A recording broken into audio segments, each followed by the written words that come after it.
তো সকালে আমি পুলিশের কাছ থেকে খবর পেয়েছি। কি খবর পেলেন? খবর পেয়েছি যে বাস স্ট্যান্ডে একটা মানে মার্ডার হয়েছে। তো কার মার্ডার সেটা বলেনি, বললো ওনার ওয়াইফকে ওনার ভাইকে যেতে। তো আমি ওর ভাই গেছে, পুলিশ এসেছিল নিতে, আমি গেছি আমার বাড়ির লোকের সাথে। তারপর গিয়ে আমাকে বলে জিজ্ঞাসাবাদ এমনি লেখালেখি করছে, কাকে সন্দেহ করো আর করো এইসব জিজ্ঞাসা করছে। তো কীভাবে মার্ডার হয়েছে আমি জানতে পারিনি। তারপরে পরে জিজ্ঞাসা করার পর জানতে পারলাম যে আমি বাস স্ট্যান্ডে আমার দোকান আছে, দোকানে তো টিকিট দোকান ছিল।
মাদক মাদক এই জায়গায়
আমাদেরকে খবর দেওয়া হয়েছিল ঘর থেকে।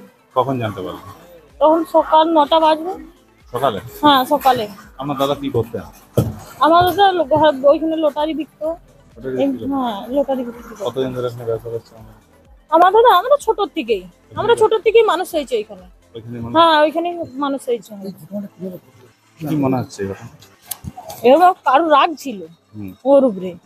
আমার দাদা লটারি ফটারি বিক্রি করতো, তারপরে সবকিছু পেত। হ্যাঁ এমনি গাড়ি টাড়ি সবকিছু বাবা দিত ওকে, ও হিংসা করতো। ওর এলাই ব্যাপার থাকতো, ওর একটা সবসময় এলাই ভাবে থাকতো, সেই ব্যাপারটা ওর ছিল। হ্যাঁ সন্দেহ তো আমাদের আছে, ওর উপরে রাগ ছাড়া ওকে কেউ এরকম করে মারবে না, কেউ মারবে না। বলেছে শুট করেছে, এটাই শুনলাম যে শুট করেছে ওকে। হ্যাঁ বাস স্ট্যান্ডেই আছে, ওইখানেই আছে।